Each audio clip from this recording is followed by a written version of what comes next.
And it's our first responsibility to work for human rights. There are no second-class human beings.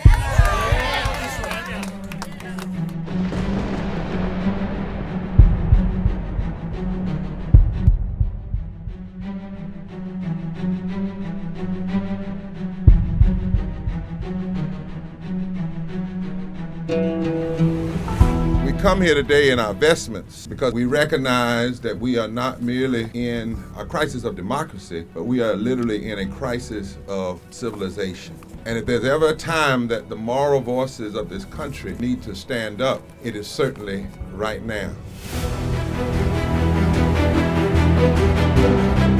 We gather because silence is not an option. We gather because injustice is not abstract, it's legislated. We gather because faith does not belong only in the sanctuary. It must walk into the halls of power and cry out for justice. Today, we have come to stand with Isaiah and shine a light on the wickedness of our elected leaders who pass legislation that harm our people. Yes.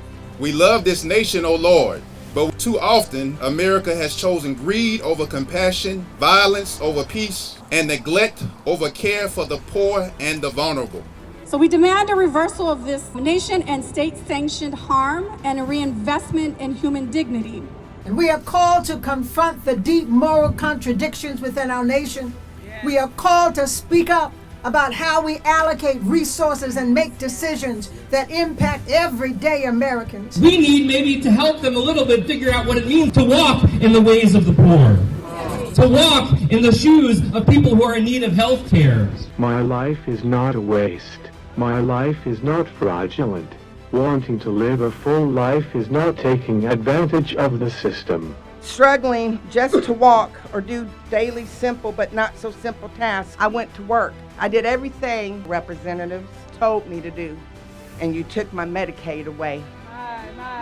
This administration says America first, but Jesus said, what you do to the least of these, you do unto me. God, please rescue these children from our politicians who don't vote for their best interests and relegate our children to hunger and poverty. We know that justice is not charity. It is the foundation of a society where everyone is valued. We are family. We are neighbors. We are black and brown and white. Our immigrant communities, our teachers, our workers. These people are elected to represent us. And you have been hearing from people who know that they will be harmed by the policy that these folks voted to pass.